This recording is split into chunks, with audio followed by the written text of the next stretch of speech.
میں کہہ چکا پریس میں، میں نے کہہ دیا کہ آئندہ آنے والے جو آزاداری کے مراسم ہیں وہ اس سے زیادہ بڑھ چڑھ کر ہوں گے۔ آپ کو بھی میں خواہش کر رہا ہوں کہ لوگوں کو کہہ دو کہ اس سے بڑھ چڑھ کر ہونی چاہیے۔ میں تو ان باتوں کا قائل نہیں ہوں، جذباتی بات کہیں یا جو بھی کہیں۔ میں نے کہا یہ کرفیو کے عالم میں آزاداری اور سنگینوں کے سائے میں آزاداری قابل قبول نہیں ہے۔ چڑھ جاتے ہیں چھتوں کے اوپر، کھڑکیاں بند کر دو، دروازے وہ شرائط ہیں، لیکن وہ شرائط روکنے والے نہیں ہیں، وہ شرائط امر بالمعروف کو جاری کرنے والے ہیں اور آگے بڑھانے والے ہیں۔ کیا پاکستان میں مستقبل قریب میں شیعہ حکومت کا قیام ممکن ہے جبکہ ہم من اصل قوم منتخب؟ بالکل ممکن ہے۔ میں گنوا چکا آپ کو، ہم میر بلخ شیر مزاری کی حکومت میں بھی وزارت تعلیم ہمارے پاس رہی، ہم اس میں رہے، اس کے بعد حکمرانی میں ہم اس سے شمالی علاقہ جات گلگت بلتستان میں حکمرانی رہی، وہاں صوبہ سرحد میں ہم حکومت میں حصہ دار رہے۔ ہماری نگاہیں ہم سب سے زیادہ حقدار ہیں اس ملک میں حکومت کے۔ اور میں ایک جگہ کہہ چکا، اور اب یہ جذباتی جملہ سمجھ لیجئے کہ اس ملک کا اصل اور حقدار حکمران میں ہوں۔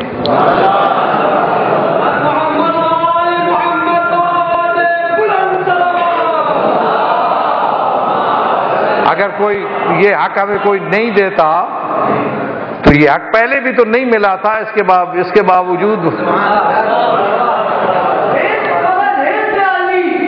شیعہ جہاں نہیں بھی ہو، مرکز سے آواز اٹھنے چاہیے، جہاں بھی مرکز سے میڈیا میں آواز بالکل آنی چاہیے۔ میڈیا میں کوشش ہو رہی ہے، جاری ہے کوشش۔ کراچی میں ثانیہ عاشورہ اور ثانیہ چیلم کے ملزموں کو اب تک کیوں گرفتار نہیں کیا گیا اور اسیروں کو ابھی تک رہا نہیں کیا گیا؟ ہم نے مطالبہ کیا ہے اور اسیروں کی رہائی کے وعدے انہوں نے ہم سے کیے ہیں۔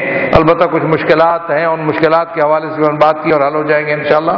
اور ملزمان کی گرفتاری کے حوالے سے ہم روزانہ کہہ رہے ہیں، آج بھی ہم نے پریس ریلیز بھیجا ہے کہ بھائی آپ قائم کریں عدالتی کمیشن اور بے نقاب کریں ملزموں کو۔ کون لوگ ہیں، دھماکہ کس نے کیا، اور ملزموں کو نہیں، ان کے سرپرستوں کو بھی۔ یہ جو میں کہہ رہا ہوں اس سے پورے پاکستان کا بھلا ہوگا، پوری قوم کا بھلا ہوگا، ایک نئی تاریخ رقم ہو سکتی ہے اگر اس ملک کے اندر عدالتی کمیشن بن کے ثانیہ عاشور اور ثانیہ چیلم کے حقائق کو منظر عام پہ لائے تو پاکستان کے اندر ایک انقلاب برپا ہو سکتا ہے۔ آپ نے کہا کہ شیعہ ایک پلیٹ فارم پر جمع ہے لیکن مختلف تنظیموں میں ہم تقسیم ہو چکے ہیں، ان کا وجہ کیا ہے؟ بہرحال مختلف تنظیموں میں نے عرض کیا کہ تنظیموں میں تقسیم ہونا جو ہے اگر مثبت کام ہے، اچھا کام ہے، نیکی ہے تو کوئی حرج نہیں ہے، لیکن اس سے بڑھ کر ایک نیکی یہ بھی ہونی چاہیے کہ باہمی اتحاد و وحدت ہونا چاہیے، جیسے قیام حسینی میں انصار حسینی کے درمیان وحدت تھی، ایسی وحدت ہونی چاہیے۔ پاکستان میں ملت شیعہ مختلف گروہوں میں بٹا ہوا ہے، اس سلسلے میں آپ کا کیا کردار ہے؟ کوئی پیغام پاکستان؟ ہم نے کوشش کی ہے، کوشش کر رہے ہیں اب بھی انشاءاللہ۔ خدا آپ کو آپ نے کہا کہ ملت کے اندر انتشار میں آپ اتحاد بلندائی ہیں کہ آپ نے اتحاد بین المومنین کے لیے کوشش کی ہے۔ تکرار ہو رہا ہے ان سوالات کا، اگر اختلاف نہیں ہے تو ہر سال ملت کے اندر ملت کے علماء اور طلباء میں نئی نئی تنظیمیں کیوں بنتی ہیں؟ یہ میں پہلے اس کا جواب دے چکا ہوں، اب چونکہ ٹائم نہیں ہے۔ کیا ہمیں اس دور کو دیکھتے ہوئے ایک سیاسی شیعہ پارٹی بنانی ضروری ہے جو ہمارے مسائل کو حل کر سکے؟ انتظار رہیے انشاءاللہ۔ آپ کی جو پارٹی سیاسی اسلامی تحریک کا آڈٹ ہر سال جمع ہوتا ہے الیکشن کمیشن میں، الیکشن کمیشن کا نوٹیفیکیشن بھی ہوتا ہے کہ یہ پارٹیاں جنہوں نے آڈٹ جمع کرایا وہ الیکشن میں حصہ لے سکتی ہیں۔ آپ انتظار میں رہیے، انشاءاللہ مکمل بحالی اور آزادی مل جائے گی۔ آپ نے کہا کہ جو لوگ دھماکے کرواتے ہیں آپ ان کی جگہ جانتے ہیں تو ہم سب مل کر انہیں ختم کیوں نہیں کروا دیتے؟ اس کے لیے آپ آمادہ رہیں انشاءاللہ۔ یہ تو بڑی اچھی تجویز ہے، ہم کوشش کریں گے انشاءاللہ یہ کام ہمارے ہاتھ سے ہوگا انشاءاللہ۔ کیا آپ پاکستان میں کوئی نمائندہ ہیں؟ اب یہ باتیں یاد نہ پوچھا کرو، سال ہو گئے ابھی تک اسی مسئلے کا جواب دیتا رہوں میں۔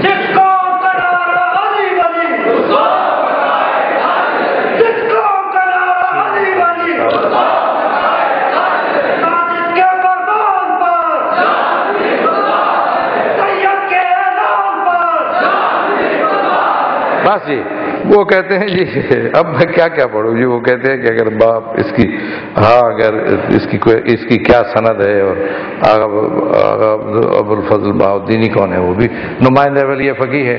سند پھر میں سند پیش